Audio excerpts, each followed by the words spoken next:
Tonight, it's President Obama's first major piece of legislation. The House votes on the massive economic stimulus bill. I'm Katie Couric. Also tonight, that killer storm is on the move. It's blamed for deadly accidents in the southern plains, and now it could dump a foot of snow in New England. No place to light up, not even in your own home. Have anti-smoking laws gone too far? The government is just getting too intrusive. And the CEO, who doesn't just talk the talk, he rides the bus, eats in the cafeteria, and even cut his own salary. This is the CBS Evening News with Katie Couric.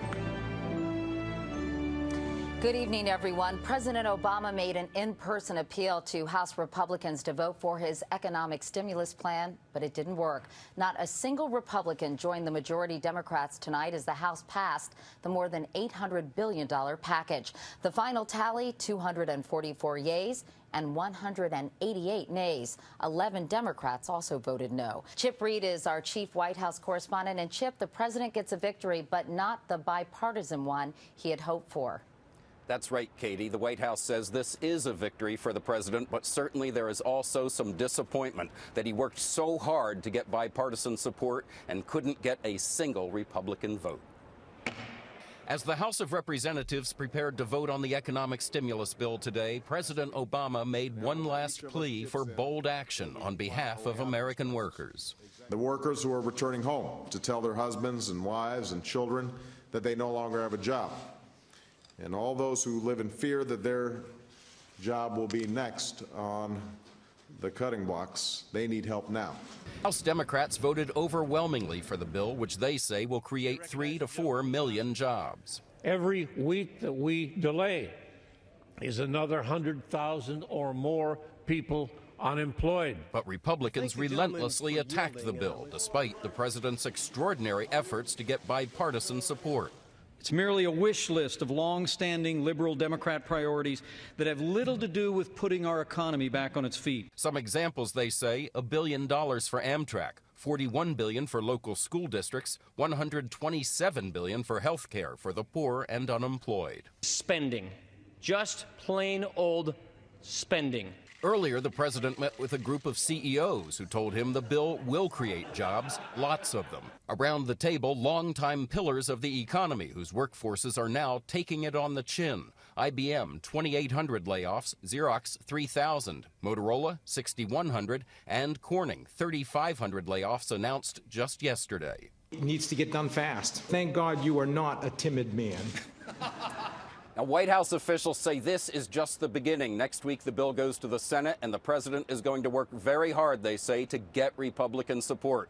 As White House Press Secretary Robert Gibbs put it today, they're in the third inning of a 9-inning game, and a lot can change. Katie? And Chip, as you mentioned, I mean, the president went up to the Hill to personally appeal to Republicans already. So what more can he do?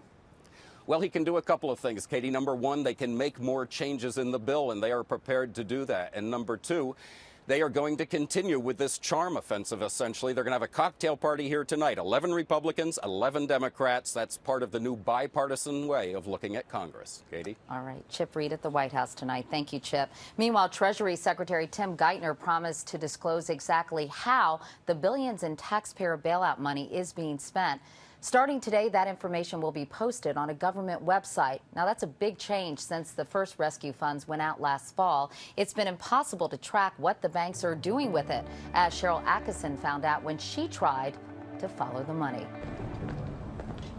Government officials promised no secrets. We need transparency. The bright light of accountability. People need to see what we are doing. Yet almost 4 months into the biggest bailout in history, the Treasury Department is under intense fire for secrecy as to how banks got and spent taxpayer billions. Even companies that Treasury hired to manage the bailout have been allowed to keep crucial details from the public eye. These are the contracts awarded to hand-picked auditors and law firms without competitive bidding. The bill is $37 million tax dollars and growing by the minute. Yet in one contract after another, vital information is blacked out. How much people are getting paid, who the key players are. There's even the Bank of New York Mellon, which got $3 billion in bailout money and got hired to manage the bailout, too. How much are they being paid? Blacked out. Treasury calls the missing information proprietary, a business secret. But the watchdog appointed by Congress says it ought to be public. If I had my way, there would not be contracts with blacked out portions. If you're going to take taxpayer money, then the deal has to be that you're open and above board with the American people. It gets even worse. The secrecy also extends to an even bigger rescue program you may not have heard about at all. Last September, the Federal Reserve quietly relaxed its rules for giving loans to banks and institutions. Since then, it's loaned out $1.2 trillion, and even Congress can't get a top banking regulator to tell who got the money. Which institutions received it and how much for each institution?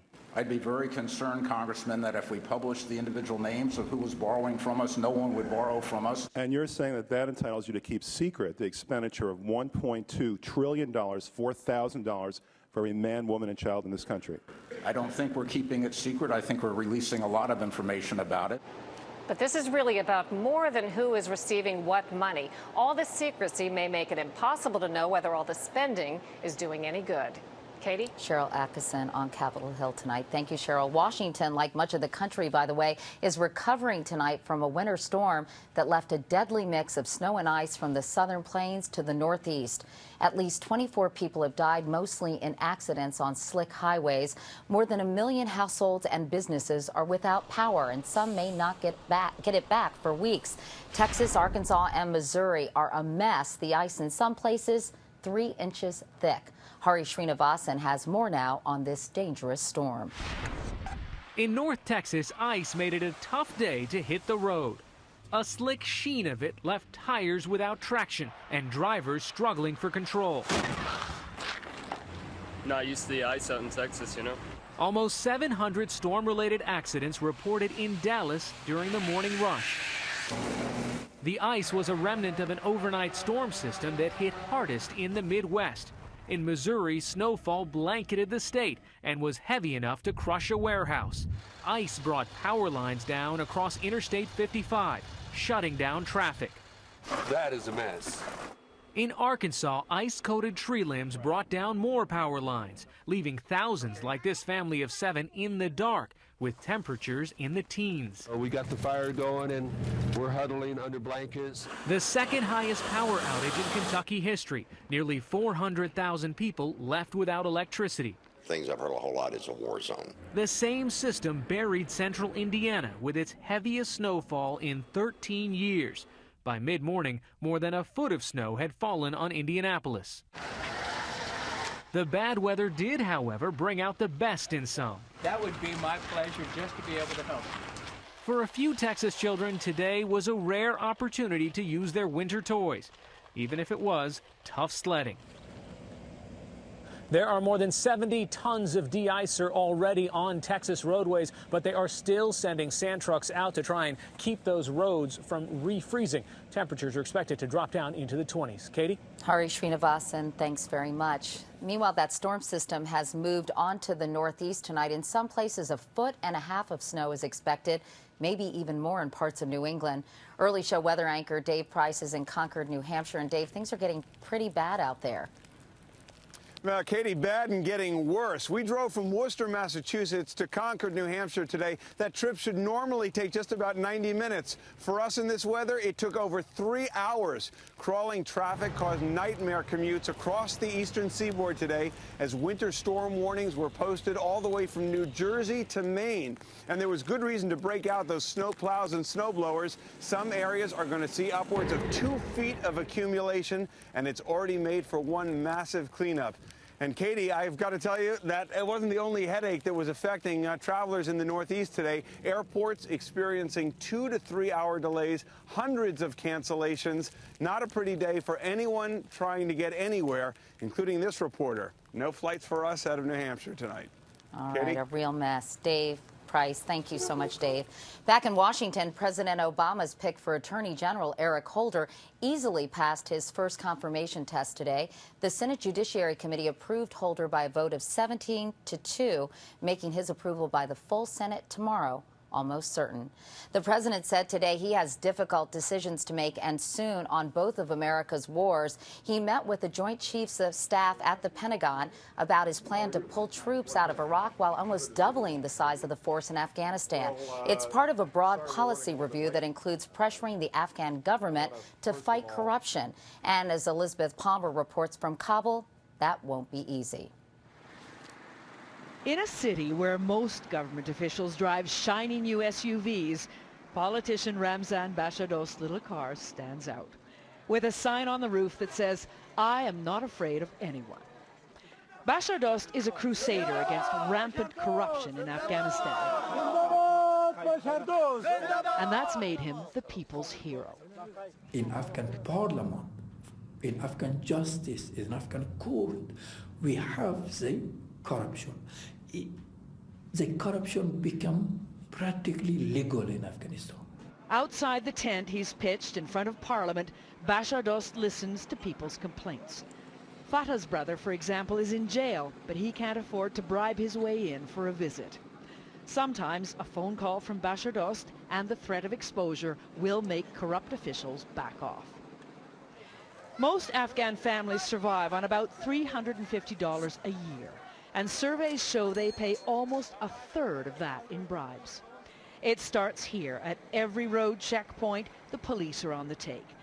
Families have to pay bribes to get their power switched on or their ID papers issued. Wealthier people shell out thousands for government jobs. This Kabul neighborhood is nicknamed the City of Loot, and it stands as proof to Afghans that corruption reaches the highest levels of government. A lot of these mansions were built by public servants who, officially anyway, only earn a few $100s a month. Public disgust is open and growing. As Bashardost's campaign shows, only a serious anti-corruption drive will restore people's faith in their government and its American allies. And in fact, the White House has already begun to put pressure on President Hamid Karzai and the Afghan government to clean house. Katie? Liz, what can the U.S. meanwhile do, or what should it do to tackle this corruption? The first decision the White House has to make is whether it's going to continue to support its old ally Hamid Karzai as president, on whose watch this corruption has just ballooned, or whether it's going to change tack and support an entirely new candidate in presidential elections later on this year. Elizabeth Palmer reporting from Kabul, Afghanistan tonight. Still ahead on the CBS Evening News, think what you do in your own home is your business. One California town has banned smoking even in some living rooms. But next, the fight for survival in the Rust Belt and how the Obama stimulus plan may restore some of the polish.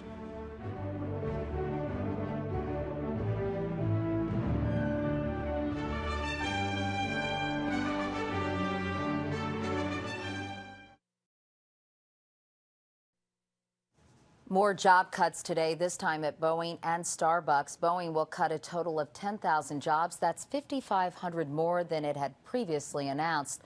Starbucks now expects to cut 7,000 jobs.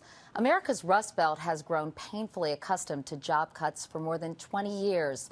These days, as Cynthia Bowers reports, America's factory towns are just trying to hold on to what they still have. This steel mill on the outskirts of Braddock, Pennsylvania is all that's left in a river valley that once hummed with the sounds of metal and money being made. Steel meant everything to the area. It meant jobs. It meant a source of pride. For a century, the Pittsburgh area was the steel capital of the world until the 1980s, when foreign competitors came up with revolutionary innovations and America's steel industry went bust. This plant used to employ 2,500 people. What happened here in 1984 happened all across Pennsylvania's Monongahela Valley, leaving once thriving communities like Braddock clinging to life and worrying now the next closure could mean death. This was the second Pittsburgh right here. Ray Henderson lost his job when his mill closed, but that was only the beginning. There were so many small plants that was connected to the steel industry. They went down also. And when the jobs disappeared, the shops, the banks, the people disappeared too. It's a community that really definitely had its heart broken. Mayor John Fetterman is fighting to revitalize what's left, a town that lost 90% of its population. Fewer than 3,000 people live here, but unemployment tops 15%. The government has $140 billion for AIG. You know, these communities deserve a greater share of the attention and the dollars. He's looking to President Obama's economic stimulus package for help. Government investment in infrastructure could salvage a steel industry that has seen prices drop 50%. Just $3 million could build a community center here and create dozens of jobs. We did help build the backbone of the country, and we're not looking for a handout so much as we are looking for a hand up. For a town with a past, desperate to forge a future. Cynthia Bowers, CBS News, Braddock, Pennsylvania. Like so many companies, the post office is also having financial trouble. So today, to save money, the Postmaster General asked Congress for permission to cut deliveries to just 5 days a week. Coming up next, a woman takes on City Hall fighting for her right to smoke in her own home. Cities and towns all over the country have been banning indoor smoking for some time now. But now one California city has taken the battle against secondhand smoke to a whole new level. And at least one resident thinks the government has gone too far. Here's John Blackstone. Belmont, California is home to a tough new anti-smoking law and a tough old smoker. Tobacco smoking, heaven forbid. Edith Fredrickson came here from Germany 40 years ago and has been smoking 2 packs a day even longer. But now in Belmont, it's illegal for her to light up inside her own home. Just the fact that somebody forces me to do something goes against my grain. She's going to have to smoke outside where everybody else smokes. City Council member Coralyn Firebach pushed Belmont's new law banning smoking inside apartments and condos to protect neighbors. Overwhelming evidence shows that secondhand smoke is dangerous, even for a few seconds. So we don't want to be around anybody that smokes. This idea that I am killing other people is ridiculous. Prove it. At 72, Fredrickson rejects the science on smoking, insisting she's in robust health. The cigarettes aren't going to kill me. They haven't done it yet. Cops don't go around peeking in apartment windows here, but if neighbors complain about someone smoking next door, officers can come knocking. Fredrickson says what she does in her own apartment is no one else's business. We visited her before the law took effect when her home was still her castle. There has to be something in the Constitution that guarantees my happiness, and smoking makes me happy. What's also making her happy is keeping the heat on City Council. I don't know what to do. I mean, maybe she'll move. For now, Fredrickson seems immovable. She won't admit to breaking the law, but she fumes. Just try to catch her. John Blackstone, CBS News, Belmont, California. And up next, setting an example, the CEO who just said no to corporate perks. Finally, corporate CEOs don't exactly have a stellar image these days, not with so many lining their pockets while taking taxpayer bailouts. But the boss you're about to meet has a very different idea of leadership. Barry Peterson has his story. A private jet is an American CEO's perk, but not the CEO of Japan Airlines. He comes to work on the city bus. Merrill Lynch boss John Thain spent $1 million decorating his office. But Haruka Nishimatsu knocked down his office walls so anyone can walk in. He buys his suits at a discount store because a boss who wears Armani puts himself at arm's length from his people. If management is distant, up in the clouds, people just wait for orders, he told us. I want my people to think for themselves. And meeting his people means popping into planes, chatting with flight attendants, even sorting the newspapers. I'd like to just find what is going on. What's going on? At the front line. All CEOs say that service is important, but Nishimatsu goes a step beyond. He says that if you're having a bad experience, don't get angry with the people you're dealing with. Blame the person in charge. The person in charge here walks the walk.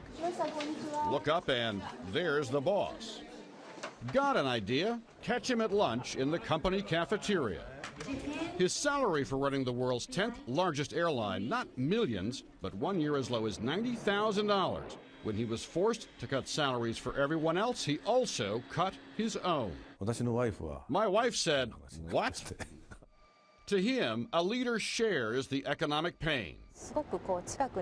I feel close to him, says Flight Attendant Akiko Isobe. It's encouraging. These days, all airlines are struggling. Even at reliably profitable Southwest, it's time to tighten belts. It will not work if leaders treat themselves one way and their employees another way. Nishimatsu says a CEO doesn't motivate by how many millions he makes, but by convincing employees you're all together in the same boat, a spirit that could help survive the current economic storm. Barry Peterson, CBS News, Tokyo. And that's tonight's early edition of the CBS Evening News. I'll be back with a prime time edition at 8 o'clock, 7 Central, including a special investigation of a troubling trend in the military, servicemen assaulting their wives and girlfriends. Until then, I'm Katie Couric. I hope to see you soon.